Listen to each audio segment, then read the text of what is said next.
आदरणीय माझी जी मुझसे बड़े हैं, उम्र में, रुतबे में, तजुर्बे में। मैंने कहा मेरे पिता तुल्य हैं।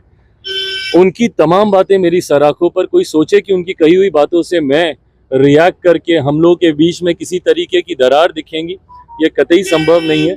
पूरी एकजुटता के साथ है और उनके अनुभव का लाभ मुझे मिले, ये आशीर्वाद मैं उनका जरूर चाहूँगा। चुनाव में अभी समय है और हमेशा की तरह बहुत एमिकेबली एनडीए ने हमेशा से बहुत सहजता से सीटों का बंटवारा करने का कार्य किया। लोकसभा, विधानसभा, हर चुनाव में इस बार भी उतनी सहजता। हकीकत है आपको अपने पे ध्यान देने की जरूरत है।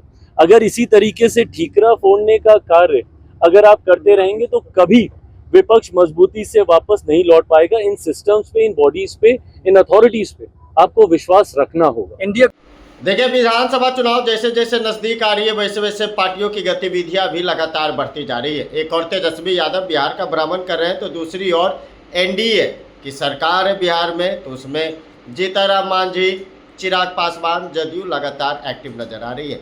चिराग पासवान राज्यपाल से मिलने पहुंचते उस दरमियान उनसे पूछा जाता है सीट शेयरिंग पर, तो उन्होंने कहा साफ तौर से, देखिए अभी समय है, सीट शेयरिंग तो हो जाएगा।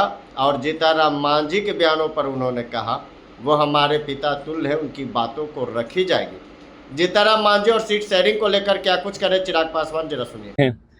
कि इन बयानों को का इस्तेमाल करके गठबंधन के बीच दरार दिखाने का प्रयास किया जाए तो कतई विपक्ष की ये मंशा कतई पूरी नहीं होगी। आदरणीय माझी जी मुझसे बड़े हैं, उम्र में, रुतबे में, तजुर्बे में। मैंने कहा मेरे पिता तुल्य हैं। उनकी तमाम बातें मेरी सराखों पर। कोई सोचे कि उनकी कही हुई बातों से मैं रिएक्ट करके हम लोग के बीच में किसी तरीके की दरार दिखेंगी, ये कतई संभव नहीं है। पूरी एकजुटता के साथ है और उनके अनुभव का लाभ मुझे मिले, ये आशीर्वाद मैं उनका जरूर चाहूँगा। राहुल गांधी इलेक्शन कमीशन पर सवाल खड़ा किया। उन्होंने कहा, उन्होंने महाराष्ट्र चुनाव को लेकर के भी वोटर लिस्ट में जिस तरीके से उन्होंने बयान दिया था, बिहार में भी इलेक्शन कमीशन को लेकर के बयान दिया। जैसा मैंने कहा कि ये लोग बहाना पहले से ही तैयार कर रहे हैं। और दूसरा, मेरी चिंता इस बात की कि किस अराजकता में आप जीना चाहते हैं भैया। आपको किसी व्यवस्था पे आपको यकीन नहीं है, किसी कॉन्स्टिट्यूशनल पोस्ट को आप रिस्पेक्ट नहीं करते, किसी कॉन्स्टिट्यूशनल अथॉरिटी बॉडी को आप रिस्पेक्ट नहीं करते, किसी संगठन पे आपको विश्वास नहीं है, किसी व्यवस्था पे अगर आप विश्वास ही नहीं रखिएगा, आप हर व्यवस्था, हर ऑर्गेनाइजेशन को आप कहते हैं कि ये तो सरकार के पपेट बने हुए हैं, सरकार के पपेट बने हुए हैं, जबकि आपको याद होना चाहिए कि सबसे पहली बात सीबीआई किसी का तोता है, ये शब्द का इस्तेमाल यूपीए की सरकार के दौरान किया गया था। आपकी नाराजगी हो सकती है, वो मैं समझ सकता हूँ, आपकी चिंताएं हो सकती है, मैं वो भी समझ सकता हूँ, पर उसके लिए उस पूरे सिस्टम को आप नकार दें, उस पूरी व्यवस्था को आप नकार दें, ये कतई सही नहीं है। आप कभी आप ईवीएम पे आप ठीकरा फोड़ते हैं, ईवीएम अब क्या, अब ईवीएम ठीक हो गए, अब सारी चीजें ठीक हो गई, जो अब आपने ये नया शगुफा आपने शुरू कर दिया।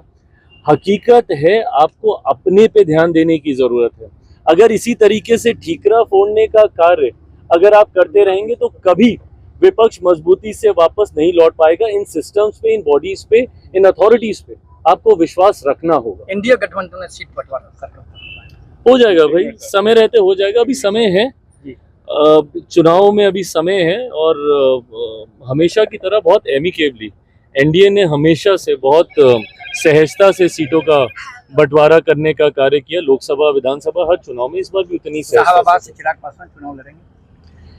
पार्टी समीक्षा सर्वेस करा रही है, समय समय पर मुझसे भी ये जानकारी साझा की जाती है, पर मुझे लगता है कि एक बार अंतिम जब पूरी तरीके से जब ये समीक्षा हो जाएगी, अंतिम फैसला पार्टी का केंद्रीय संसदीय बोर्ड लेगा। जब एक बार औपचारिक प्रस्ताव राज्य इकाई से जब केंद्रीय संसदीय बोर्ड के पास आएगा, उसके बाद ये अंतिम फैसला लेगा। 100%। Thank you.